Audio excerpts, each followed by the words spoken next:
የኔቶ ሀገራት ከዛሬ ነገ በሩሲያ ልንመታ እንችላለን በሚል ስጋት ተወጥረዋል። የሀገራት መሪዎች፣ ጀነራሎች፣ የጦር መሳሪያ አምራች ኩባንያዎች ሩሲያን ለመመከት ፍጥነት ያስፈልጋል እያሉ ነው። ሀገር እንግሊዝ ደግሞ የሩሲያን ጉዳይ በትልቅ ሰነድ አስፍራ ገምግማለች። ሩሲያ ፋታ የማትሰጥ አደገኛ ጠላት ናት ስትል በስትራቴጂክ ሰነዷ ላይ በጥቁርና ነጭ አቅልማ አስቀምጠዋለች። የእንግሊዙ ጠቅላይ ሚኒስትር ኪር ስታርመርም ይህንን ባንደበታቸው ተናግረዋል። የሩሲያ መስፋፋትና ወረራ ጨምሯል። ወረራው በእንግሊዝ ውሃና ሰማይ ላይ ብቻ ሳይሆን በሳይበሩ ዓለምም ተጠናክሯል በማለት ነው ስጋታቸውን የገለጹት። መቀመጫውን ለንደን ያደረገው የሩሲያ ኤምባሲ ግን ጉዳዩን ሐሰት ነው ሲል አጣጥሎታል። የእንግሊዝ መንግስት ያዘጋጀው ሰነድ ግን የጠቅላይ ሚኒስትሩን ሐሳብ የሚደግፍ ነው።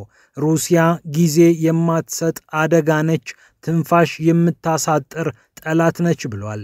እየዘመነና እየተስፋፋ የመጣው የሩሲያ ጦር ትልቅ ስጋት ነው። በሁሉም መስክም ይፈትኑናል። በጠፈር፣ በመረጃ፣ ከባህር በታች ባሉ ስፍራዎች ሁሉ አደጋ ይፈጥሩብናል። አሁን በጦርነት ላይ ያለው የሩሲያ ኢኮኖሚ ከዩክሬን ጋር ሰላም ከወረደ ቀሪውን የጦር ኃይል ለማደራጀት እድል ያገኛል በማለት ሰነዱ ስለ ሩሲያ የጻፈውን ማብራሪያ አስቀምጧል። እንደ ስፑትኒክ ዘገባ በሰነዱ ቻይናም ሌላኛዋ ስጋት ሆና ተቀምጣለች። ይሁንና የተወሳሰበ አደጋ የጣለች ተብላ ተገለጸች እንጂ በሩሲያ መጠን ትንፋሽ የምታሳጥር ስጋት ተብላ አልተፈረጀችም።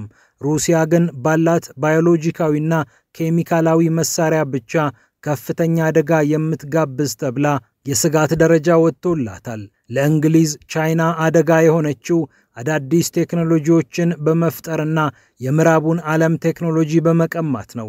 ቤጂንግ ህጋዊ በሆነም ባልሆነም መንገድ የአእምሮ ፈጠራን ነጥቃ ለራሷ በማድረግ መልሳ እኛኑ ትጎዳለች ይላል ግምገማው። ለንደን እነዚህን ስጋቶች መሰረት አድርጋ አንዳንድ እርምጃዎችን እንደምትወስድም አሳውቃለች። የሩሲያን ስጋትነት ለመመከት የዩክሬንን ጦር ማስታጠቅ መፍትሄ ተደርጎ ተወስዷል። እዛው ተቻቻሉ፣ እዛው ይዋጣላችሁ፣ እሳታችሁ ወደኛ አይምጣ ይመስላል ነገሩ። እንግሊዝ ከሞስኮ ጥቃት ጋሻ ሆና ትከላከልልናለች ያለቻትን ኪየቭ በየዓመቱ ቋሚ የሆነ ድጋፍ አደርግላታለሁ ብላለች። ለዚህም $4 ቢሊዮን ወይም 3 ቢሊዮን ፓውንድ ገንዘብ መመደቧ ታውቋል። ይህ ድጋፍ እስከሚያስፈልግ ጊዜ ድረስ ይቀጥላል ስትልም አቋም ወስዳለች። የዩክሬንን ኢኮኖሚ ለማነቃቃት ደግሞ ለዜሌንስኪዋ ሀገር አዳዲስ ገበያዎች እንፈጥራለን ሲሉም አቅደዋል። እንግሊዝ ዩክሬንን የጦር አውድማ ካደረገው ጦርነት ብዙ ተምሬያለሁ ስትል ነው የገመገመችው።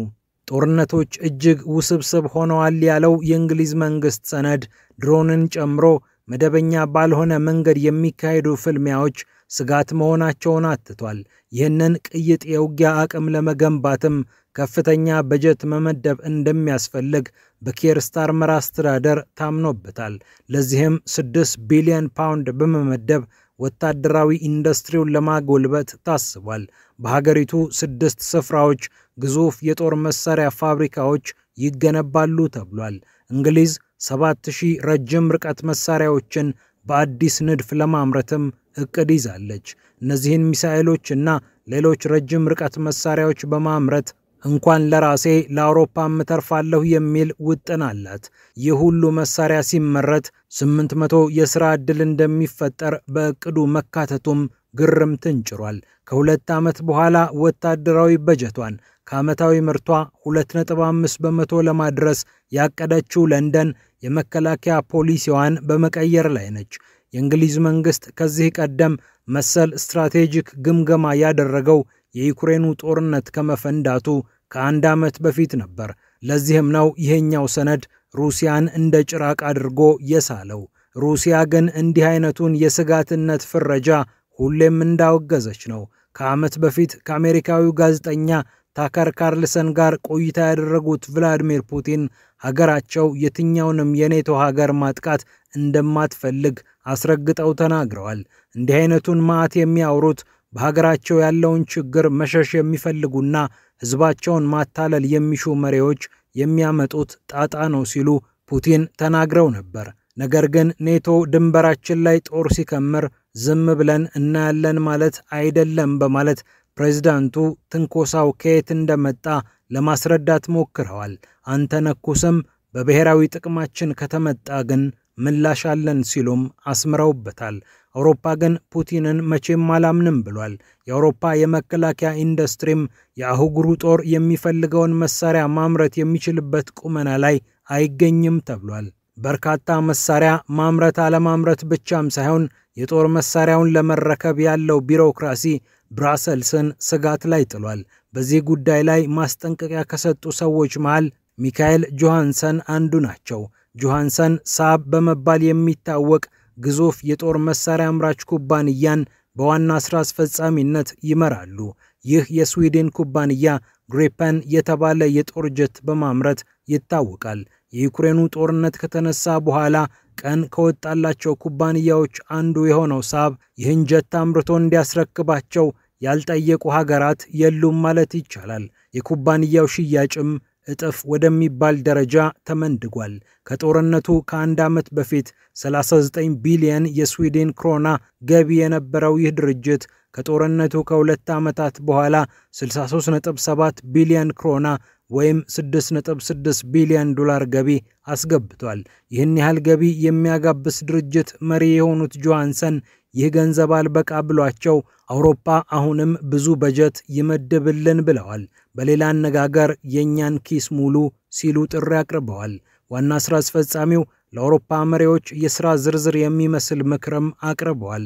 የአውሮፓ ሀገራት ከዓመታዊ ምርታቸው ከ3.5 እስከ 5 በመቶ የሚሆነውን ለመከላከያ ይመድቡ ያሉት ሰውየው የጦር መሳሪያ ሸመታውም የተቀላጠፈ እንዲሆን ጠይቀዋል።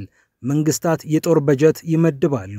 ከዚያም በጀቱ ምን ላይ መዋል እንዳለበት ይወሰናል። ከወሰኑ በኋላም የግዢ ሂደቱ ረጅም ነው። በዚህ መሃል የጦር መሳሪያ አምራቾች ትዕዛዝ ተቀብለው እስኪያመርቱ ድረስ ጊዜ ይወስዳል በማለት አፍጥኑልን ሲሉ ጠይቀዋል። የስዊድንን አሰራር በምሳሌነት ሲያነሱም እንዲህ ይላሉ። ወታደራዊ በጀቱ ይመደባል። ነገር ግን የጦር ኃይሉ የትኛው የጦር መሳሪያ መገዛት አለበት የሚለውን እስኪወስን ድረስ 6 ወራት ይፈጃል በማለት አስረድተዋል። ከዩክሬኑ ጦርነት በኋላ ኔቶን የተቀላቀለችው ስቶክሆልም በሩሲያ ልጠቃ እችላለሁ በሚል ስጋት ወታደራዊ በጀቷን ጨምራለች። አሁን 2.4 በመቶ ዓመታዊ ምርቷን ለጦሩ የምትመድበው ስዊድን በ2030 ብዙ የአውሮፓ ሀገራትን ቀደም ብላ 3.5 በመቶ አደርሰዋለሁ ብላ እየሰራች ነው። የጦር ኢንዱስትሪው ሰዎች ግን ይህ የበቃቸው አይመስልም።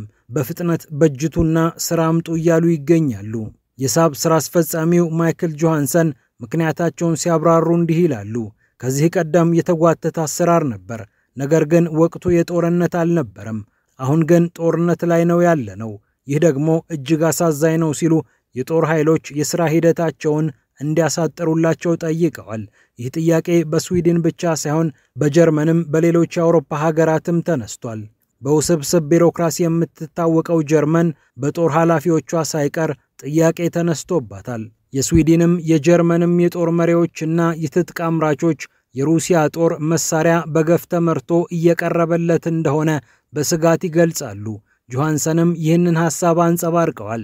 ሩሲያ ከአውሮፓ 5 እጥፍ በላቀ መጠን የመድፍ ተተኳሽ ታመርታለች የሚሉት ሥራ አስፈጻሚው አውሮፓም የራሱን ክፍተት መሙላት አለበት ብለዋል።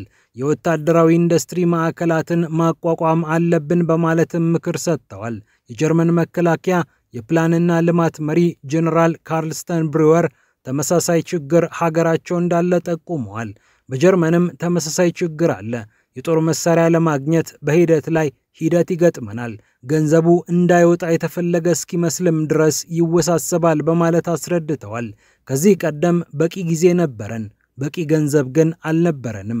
አሁን ግን ገንዘቡ አለ፣ ጊዜው ግን የለም።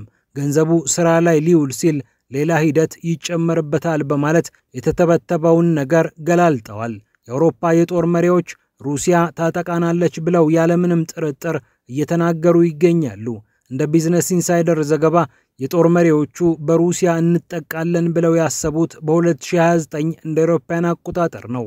ያኔ ሩሲያ የባልቲክ ሀገራትን የምታጠቃበት ሙሉ አቅም ታዳብራለች ብለው ተንብየዋል። አሜሪካ ቢያንስ ከሩሲያ ጋር ያላትን ቅራኔ ለማለዘብ እየሰራች ባለችበት በዚህ ሰዓት አውሮፓ ችግር ከመጣ ብቻዬን ልጋፈጠው ነው በሚል ስጋት ተወጥሯል። የአሜሪካው ፕሬዝዳንት ዶናልድ ትራምፕም የአውሮፓ ሀገራት ወታደራዊ በጀታቸውን ከዓመታዊ ምርታቸው ላይ ቢያንስ 5% ያድርጉት እያሉ ነው። የአሜሪካው ምክትል ፕሬዝዳንት ጄዲ ቫንስ በበኩላቸው አሜሪካ አውሮፓን ተሸክማ መሄድ የለባትም ሲሉ ተደምጠዋል። ይህንን ሙኒክ ጀርመን ሄደው ከመናገራቸውም በላይ በሌሎች በተለያዩ በግልም በአደባባይ ባገኟቸው አጋጣሚዎችም በተደጋጋሚ አጽንኦት ሰጥተው ተናግረውታል። ፑቲን ግን አትስጉ፣ ካልነካችሁኝ አልነካም ቢሉም ሰሚ አላገኙም። ዩክሬንን የመጫወቻ ሜዳ አድርገው መቀጠል ፈልገው የነበሩት የአውሮፓ ሰዎች ሰላም ከመጣ የበለጠ ለፑቲን ጥቃት እንጋለጣለን ካሉ ቆዩ።